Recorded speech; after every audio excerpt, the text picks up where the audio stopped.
but never, ever, ever stop. Never ever stop. Because just experientially and from talking to experts overseas in the States that have been doing this for 15 to 20 years now, when you stop, often your remission will end. Right. So it may come back. So maintain a small dose indefinitely would be my opinion. That's good. Just a reminder, come to the microphone for questions. Yes. Hello. G'day. My daughter has cystic fibrosis and she's allergic to Panadol, codeine, and she has CF-related arthritis.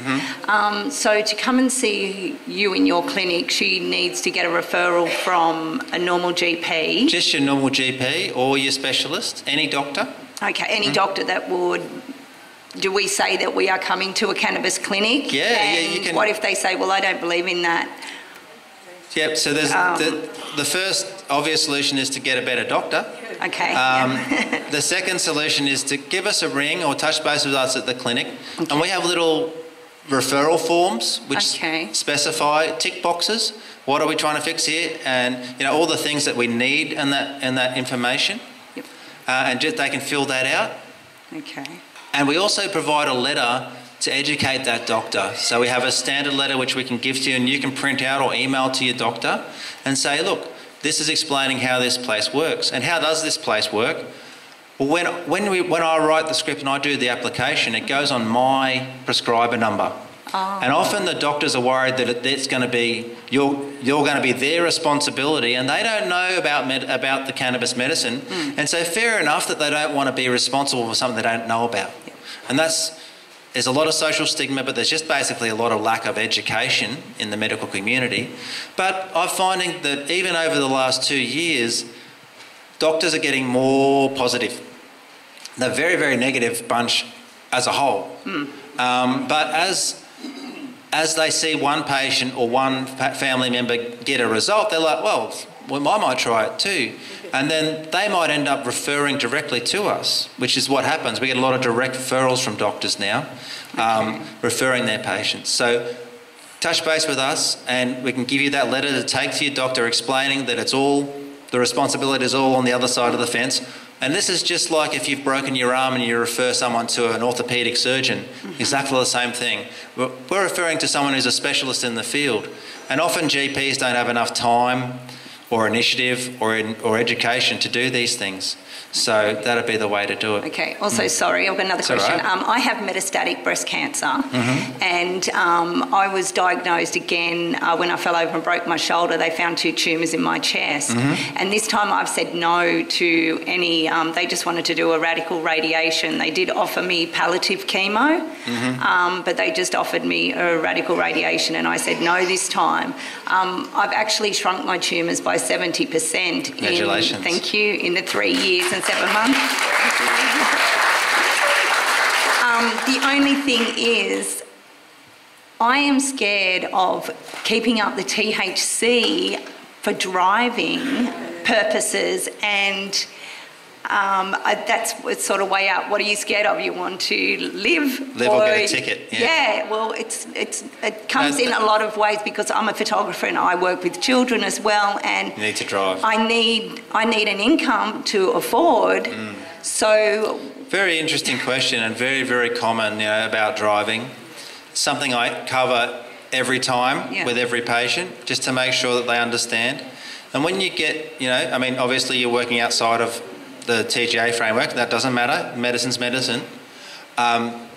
When you get an approval for a legalised medicine, in the little print down the bottom, which no one ever reads, it says, I agree not to drive ever while taking THC. And I make sure I tell the patients that and explain the risks associated, explain the time, and when you have an oral dose, 8 hours later, you're not going to be impaired, you're not going to be uncoordinated, you'll be fine to drive.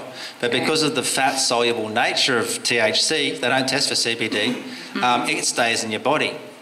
And I was lucky enough to be talking just this Thursday gone at Prince Charles Hospital in Brisbane, which was a great day for me because it's the first time there's ever been education in the public hospital system that I know of in Australia. So we were talking there to the doctors and nurses and staff of that hospital, and there was an expert there in the driving cannabis and driving field. His name's Dr. McGregor from down in Sydney. Yep, and they're doing studies down there at the Lambert Initiative, which is a cannabis medicine and science organisation that has been sponsored by a very rich man in Australia whose daughter had Dravet syndrome or childhood epilepsy, and he donated several $1 million to do some cannabis research because his granddaughter was sick. And they've been doing some studies on driving. So they're getting people impaired through taking cannabis through different formats. So inhaled cannabis, smoked and vaporised cannabis, cannabis as oils, cannabis as capsules, and they're putting them in driving simulators and seeing what happens and testing their reflexes and how many crashes they have. And as a general rule, they find that yes, you do have more crashes if you are intoxicated on cannabis, but they're generally about 30k slower. But an interesting thing is, I've been asking this question myself a lot, what do they actually test for? And so I stuck up my hand, like everyone's doing today, and I asked a question. I said, well, what are they actually testing for, Dr. McGregor? And what they are testing for in the swab that they do on your mouth, when they do a blood test, if you fail the mouth swabs first. If you fail the mouth swab, then I think you can get taken to the station and they do a blood test, and that's more accurate. So if you fail the first test, you're going to fail the second one. That's the first thing to remember. But what they're testing for is, according to Dr. McGregor, is delta-9 THC. So they're testing for THC that has been decarboxylated, and they're testing the skin of your tongue and your mouth. So from these studies, what they've found out is if you inhale cannabis through a vaporizer or smoking, it kind of, and when you think about it, it makes sense, it kind of impregnates your mouth with cannabis. And when they do that swab, if you're within, a few hours of having a joint or a vaporizer, you're pretty much going to test positive. But an interesting thing they found out is if you use oils, you still got a fair chance of being detected, and the chance of being detected depends on time from having your dose. So after 8 hours, you're starting to get pretty safe. But oils were less detectable than smoking or vaporizers. They were very detectable. But a very interesting thing they found out is that if you take capsules without smoking or vaporizing or oils, your chance of detection is pretty much zero. And this makes sense in my mind because when you inhale or smoke or vaporize cannabis, you're decarboxylating and you're making THC, delta-9 THC, the active stuff, the stuff that gets you high. And that goes in through your lungs and it impregnates your mouth and fills your blood system up with this delta-9, and that's why you feel high. But when you purely swallow without touching your tongue because it's in a capsule and it goes into your stomach, then it goes straight to your liver, as I was talking about from portal circulation. So when it goes to your liver, that delta-9 THC, if it's been decarboxylated, which it probably has, goes straight to your liver and gets converted fairly quickly to 11-hydroxy THC, which is not one they test for. They also don't test for THC-COOH, which is the secondary metabolite of 11-hydroxy THC. So, you're not 100% guaranteed, but if you take your oil, if you put them into little gel caps and you eat them and you don't smoke, you're probably going to be okay. But what I would suggest is you get yourself a legalised medical cannabis script anyway. Yep. Because then if you were to be pulled over by the police, even though it's not an excuse, you're a medicinal cannabis patient. And if taking the medication as told by your doctor, then there's a good chance you're not going to be impaired. And I know if I was your doctor in that situation, I would write you a letter of support saying, yes, this person's a medicinal cannabis patient for the care of her cancer pain and her nausea or whatever the situation may be. But taking as directed, I feel that she wouldn't have been impaired at the time of driving, so you're just taking it at night time only. The next day you're going to be not impaired. And there's a couple of other things that may reduce the chance, and I'll keep going on driving because I know everyone's interested. The chance of, how do you reduce that chance of positive detection? So number one is time from dose. 2 hours, you're stuffed. 8, 12 hours, you're starting to get okay. It's a logarithmic thing like that. Brush your teeth, brush your tongue. Have a spoon of coconut oil. Let it sit in your mouth, swirl it around your mouth, hold it in your mouth for 5 minutes before you drive or while you're driving out your driveway. Swallow that coconut oil down. Because THC is fat soluble, it'll preferentially move into the coconut oil. So it won't get rid of all of it, but it'll get rid of a whole bunch. Another thing, and these are anecdotal things, is a little bit of apple cider vinegar. A gargle with apple cider vinegar is thought to throw the test out, perhaps. And another one, now this is only hearsay, is Fisherman's Friends lollies. And I've got no shares in Fisherman's Friends, but supposedly that does throw out the test as well. But really, duration, brush your teeth, fat, edible only, no vaporisation, and you'll be able to continue that therapy without fear. And I think fear is the big problem in our society. People are scared to take their medicine. They're scared to drive or not take their medicine even though they know it works because they're scared of driving and getting unfairly imprisoned. And they're not testing for impairment with driving. They're just testing for presence. So that's unfair. You know, if you take they don't even test for endone. You can have as many endones as you like and drive. You know, they don't test for any of these other psychoactive medications, which you could be basically asleep at the wheel. That doesn't matter. So it's not fair, but there's good groups in Australia that are doing this work, like the Lambert Initiative, and hopefully, you know, as this work comes out and we have a test that tests for impairment. So it's like any other, like alcohol. We can take our medication at night and drive the next day without fear of prosecution. Excellent. No, thank you so much. No worries. IoT? IoT? What's that one? The dry mouth spray? Oh, I'm not sure. It would depend on what's made out of. Yeah. Okay, thanks. Yes. Hi, John. Hello. My name's Janelle, and I'm a GP, Excellent. and I appreciate the good work that you're doing in the world. I've got a few patients that I've prescribed for. Other patients say to me that the cost is too much to go legal-wise, and my impression is that the cost difference isn't actually as big as they think it is. And I'm wondering if you can tell us how much it costs for one of your patients to come through getting their prescription and being on medicine. Sure, yeah, no worries. So yeah, the cost is a big thing. And basically you can work out the cost that you're paying for a medication per milligram. So if we're looking in this environment, you'll be getting CBD for about somewhere between 10 and 11 cents per milligram. And some of the formulations that are available through the Therapeutic Goods Association are in that range, 9 to 10 cents per milligram. So we're getting close to equity there. I think the THC side of things, I think it's still a little bit more cost effective on the green market, I like to call it, the illicit market. So especially if you're treating sort of, you know, yourself for cancer or something, that'll be almost impossible to do money-wise in the legal system. So there's a fair way to go there in terms of parity. So you're probably looking at, as a rough rule, you're probably paying 1.5 to 2 times as much at the moment for the medicine itself. My personal fees and our fees at the clinic are $250 for the initial consultation, which goes for an hour. We take a very detailed history and work out all these things we've been talking about, and then the other half an hour set aside for putting in the forms.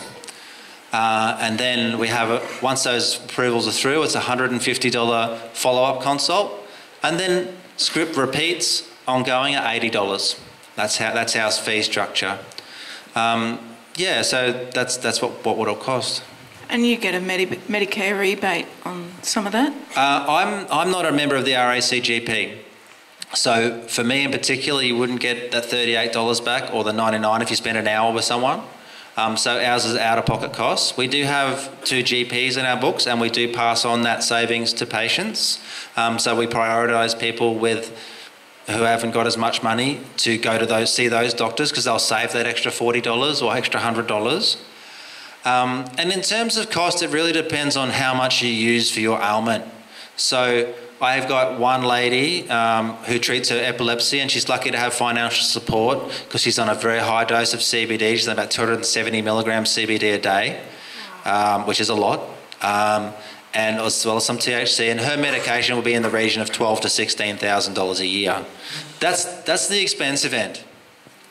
But remember, not everyone needs that much medication. In fact, most people don't.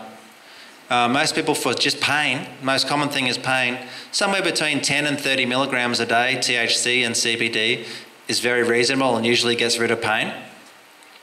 And I have some patients who are very responsive. So it depends on how you responds with you, how your endocannabinoid system functions, how much medicine you need. I got one patient that literally uses about 2 to 3 milligrams per day. So they bought one bottle for $250 and they've still got that bottle 3 months later. So it just does depend. I suppose on average though, you'd be looking somewhere between $200 and $300 but for 4 to 6 weeks at the moment. Yep.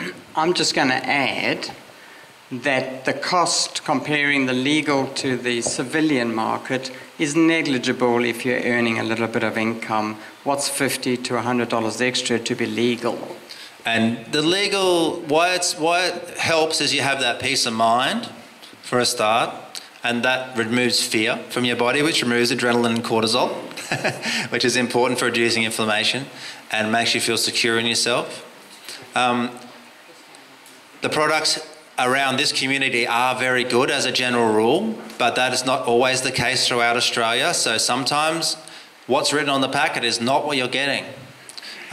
So the good thing about the legal system is they all got to pass what's known as a TGO 93 for every batch, and that means they're testing for heavy metals, herbicides, fungicides, pesticides, excess nutrients, everything, bacteria, fungi, so you know that medicine's clean, and you know that medicine is within a couple of percent of what it says on the bottle. I think the leeway is 3%. So if they say this is 10% CBD, it means it's within 9.7 and 10.3. So you know what you're getting and you know what's in that bottle. That's the advantage, I think. Yeah. Yes. Oh, I just have something interesting to share. My brother is a good example. He's 67. He applied in Sydney. It didn't happen, but he moved to Southport. His doctor downstairs is a prescriber of Cannabis. It's good for Cannabis, yes. It's a company. Yeah. It's the legal cannabis, and the government prescribe it for him. So his doctor downstairs prescribes it, bulk billing. The pharmacist dispenses it for him. He's had his first bottle, but they ran out of stock. Yeah. But it's a spray, and he's getting 50 CBD and 50 THC. Yeah. And yes, he used too much the first night, ran out too quickly, but he's waiting for more stock. So I can't give you an outcome of his pain. It did help the first dose, admittedly, but I just want to say that the government have given it to him legally, and they are paying for it because you can go onto My Aged Care, right, if you're over 65, and you can pick a provider. He's picked one called My Daily Care. They're in Melbourne, but they're Australia-wide, and he puts in the script.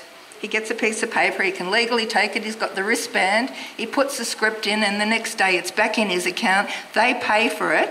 They're prescribing it, they're paying for it. Amazing. That's really good. And yeah, you can get like 3 bottles in one script or up to 6 bottles according to your needs. I don't know how good it is. Is that through the home care, in-home care? Yeah, one of the providers. Yeah. So they prescribe it and they pay for it. That's amazing, and I think that's the way we're moving, you know. It's great. That's a great story, and I think that's the way we need to be moving, and we are, you know. I just say push for it, but I just had to share that because in some cases it's costing, like my brother, nothing, and the government have a special. They've got a year special, $93 for a bottle for the year. Isn't that awesome? That is great. That is great. And it's these little loopholes. It's these little loopholes which we need to know about.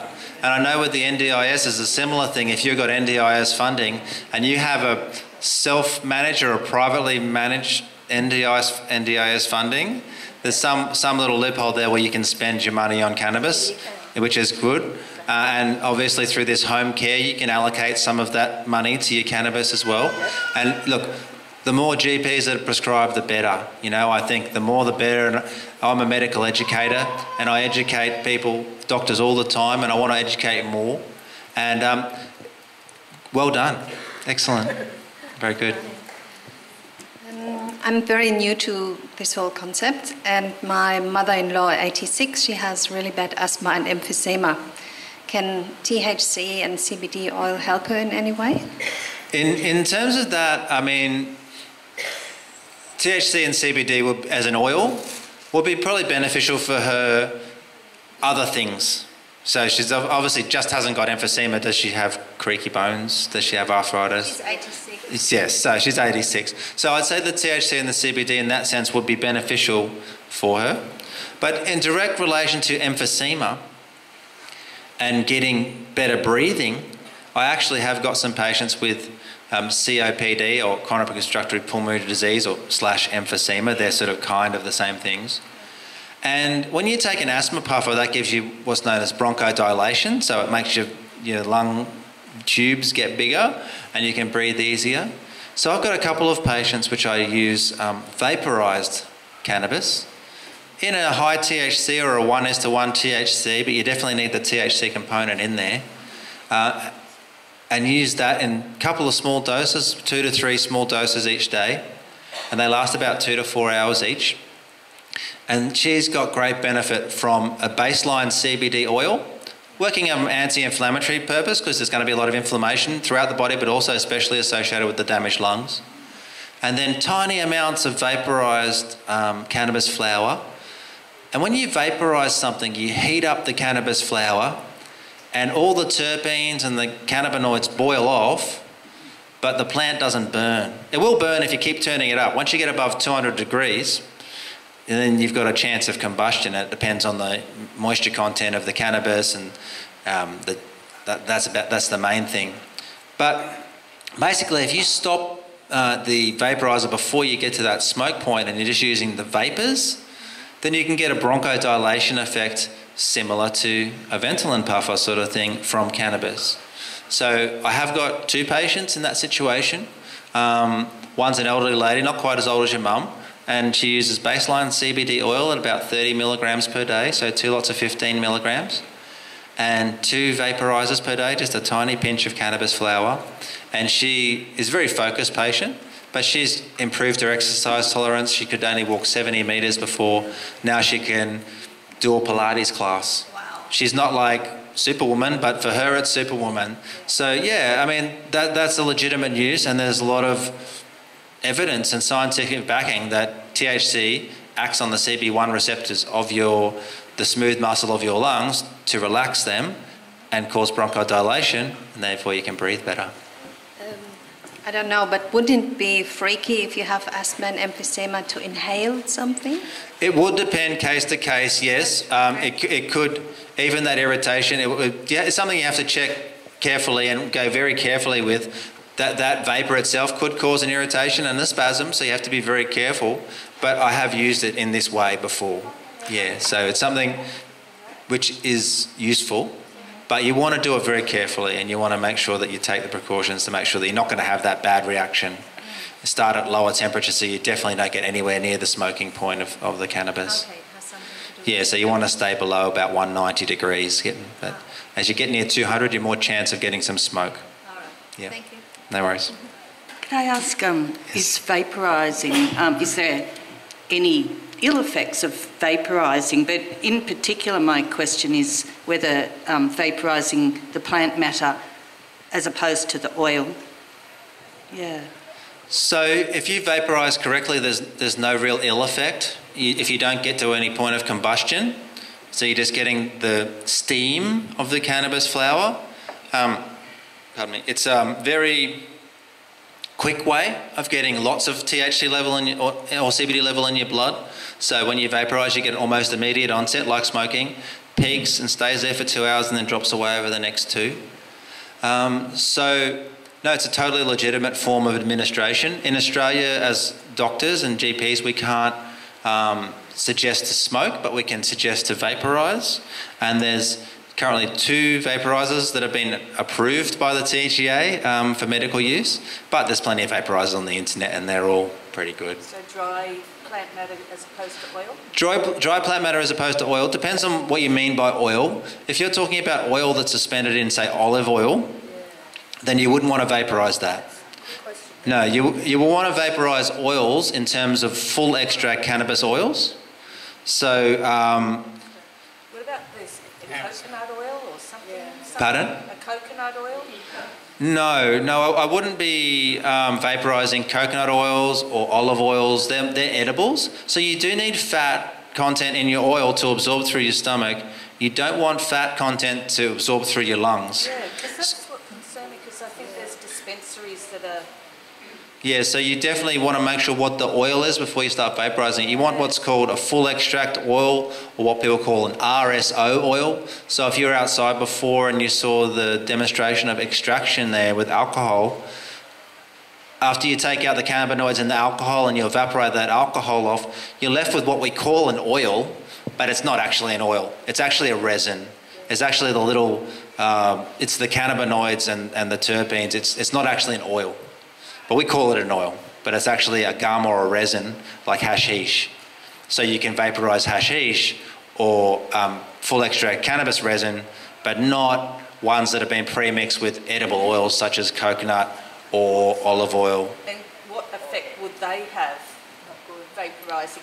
Like, because I've thought of... I'm not sure that you'd get a very good effect because oils have a very high boiling point. That's why we fry in oils, because they don't boil. So I don't think you'd get a very good effect. I don't know anyone that, I haven't recommended or tried that myself, or I've recommended anyone try it, but from like my scientific mind, I'd say you're probably not going to get a very good effect, because even as you heat them up, they're going to stay preferentially in that oil because they're oil soluble. So you really need to ingest those sort of oils to get the effect. So probably wasting your money if you do that. Thank you. Little questions, you can go outside. I'll hang around for a little bit after you've got any more pressing questions, and we can have a chat. So I don't really want to I don't want to wind him up, but we've got one more speaker, Deb Lynch, who's the president of the Medical Cannabis Users Association of Australia, who's travelled down here on her peg leg. So I really want to give her a talk, and so appreciate Dr. John from Plantmed. Isn't he a champion?